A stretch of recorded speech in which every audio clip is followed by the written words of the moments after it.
Agradeço a Deus pela vida, pelas oportunidades, agradeço a Jesus pelos exemplos e pelos ensinamentos que Ele nos trouxe.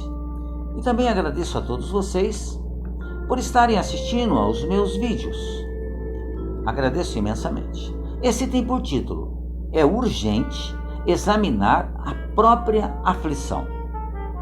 Achei esse texto muito interessante e muito atual. No livro Nosso Lar, o espírito André Luiz nos diz o seguinte: a aflição não constrói, a ansiedade não edifica. E hoje vivemos um momento, em razão da pandemia, momentos de grande aflição, de grande ansiedade. E isso não vai acabar com a pandemia. O que vai acabar com a pandemia será a nossa mudança, a nossa transformação. Será a produção do amor. O amor que nós precisamos desenvolver para que nós nos enchamos de amor. Todas as aflições se caracterizam por tipos e nomes especiais. A aflição do egoísmo chama-se egolatria, quando adoramos a nós próprios. A aflição do vício chama-se delinquência. A principal característica é burlar as leis, todas elas. A aflição da agressividade chama-se cólera. É o sentimento da raiva, da ira, do ódio. A aflição do fanatismo chama-se intolerância. É aquela que não aceita ser contrariado e não enxerga nada além do que quer enxergar. A aflição da fuga chama-se covardia. Covarde é aquele que foge a qualquer tipo de luta, não consegue enfrentar nenhum tipo de situação adversa. Covardia é algo que força a pessoa a não tentar, a não lutar, por simples medo, por indecisão, por fraqueza. É deixar de fazer algo, desistir, abandonar pela metade, pela falta de confiança em si próprio. Muito embora a palavra covarde ela seja uma palavra muito dura, ela não é tão ofensiva assim se nós formos entender o seu verdadeiro significado. Porque na realidade podemos dizer que grande parte de nós somos covardes, em razão de desistirmos, por medo ou por nos acharmos incapazes, fraqueza, abandonar pela metade, por falta de confiança. Isso é o sentido da covardia. Da mesma forma como a palavra ignorância, para nós também é ofensivo, mas na realidade ignorância significa o simples fato de não ter conhecimento. A aflição da preguiça chama-se rebeldia.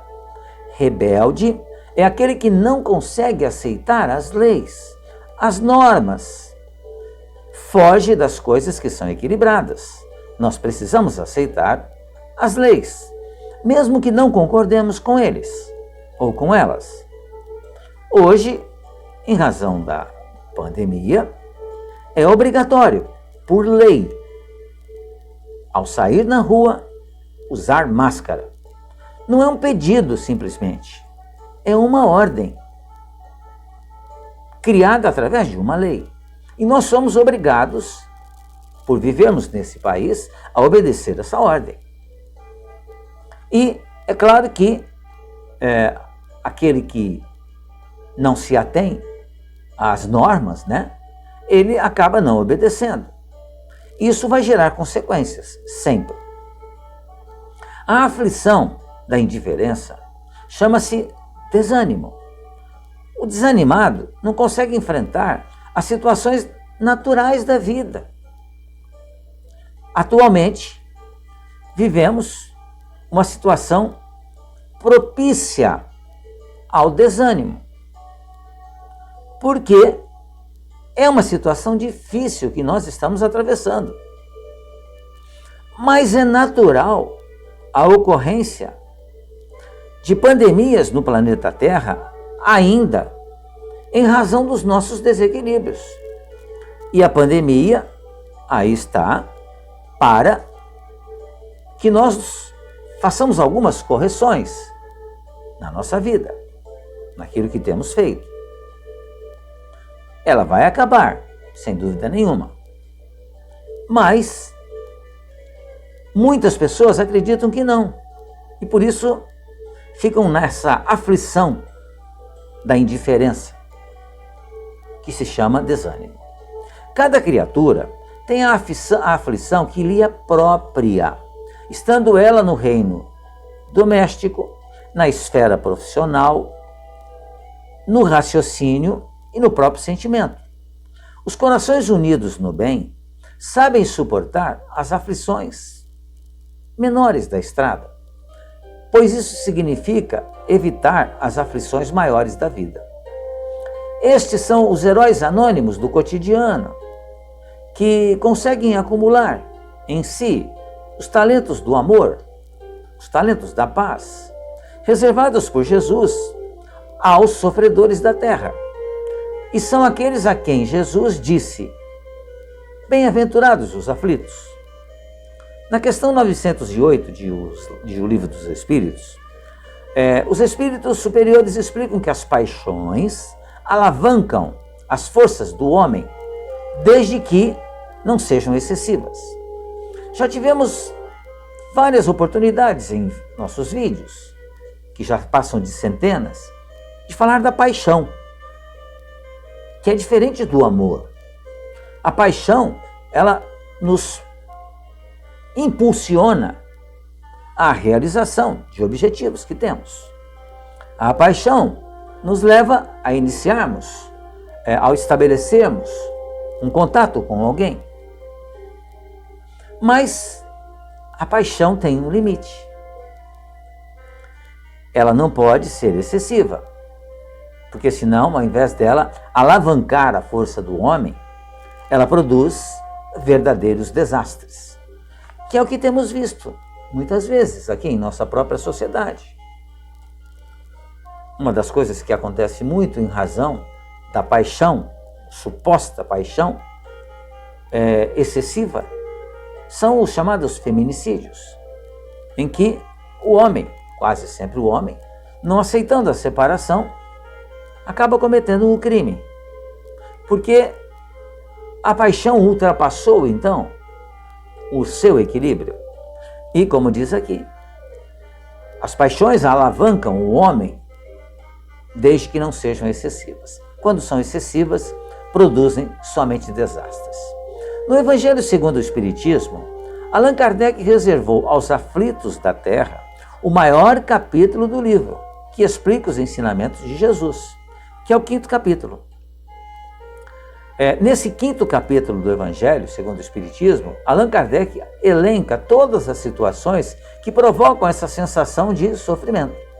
Temos a justiça das aflições, o sofrimento, e a explicação de que o sofrimento é o pagamento que cada um de nós é obrigado a fazer quando desvia do caminho correto. Ação e reação, lei de causa e efeito. As aflições têm causas anteriores e causas atuais. Das causas atuais, basta que a gente analise o nosso procedimento. E nós somos inteligentes o suficiente para verificarmos que rumo nossa vida tem.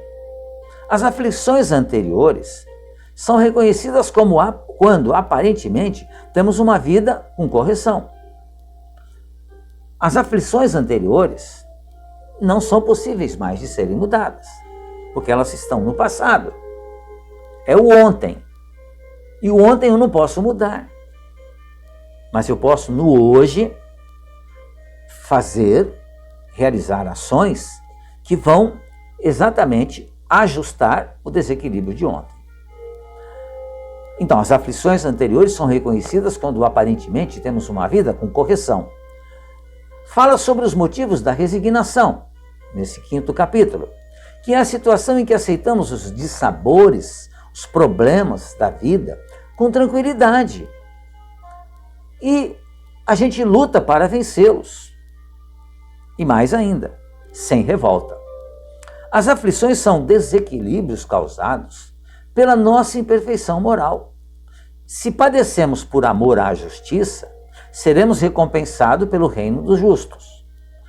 As compensações que Jesus promete aos aflitos somente podem se realizar na vida futura, pois as aflições têm uma causa, e essa causa é justa e está ligada aos nossos lamentáveis deslizes morais.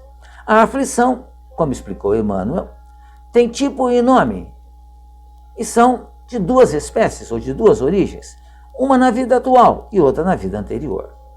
Caímos sempre por nossa própria culpa. Podemos até ser arrastados para a lama, mas caminhamos por vontade própria. E se formos honestos em nossa própria análise, reconheceremos que somos os causadores de nossas dores. A imprevidência, o orgulho, a vaidade, a ambição, a sovinice, são comportamentos que nos causam aflições e sofrimentos. Esses sofrimentos somente irão terminar quando pagarmos as nossas dívidas para conosco e para a sociedade. E Deus é tão bom que nos permite fazer esse pagamento através das reencarnações sucessivas. Quando Jesus disse que os aflitos serão consolados, ele indicava ao mesmo tempo a compensação que espera os que sofrem com resignação e bendiz o sofrimento como prelúdio da cura. Por isso os Espíritos nos dizem que a dor é uma bênção que Deus nos envia. E certamente a dor, ela é o pagamento de algo errado que eu fiz e que contrariou as leis divinas. Aqueles que sofrem porque estão pagando as suas dívidas estão muito próximos da felicidade, pois estarão livres dos débitos adquiridos, voluntária e com liberdade. Examinar a própria aflição, portanto, é aproximar-se da solução das dores e dos sofrimentos. Pensemos nisso, amigos e amigas. Muito obrigado mais uma vez pela sua atenção. Fiquem bem, fiquem em paz.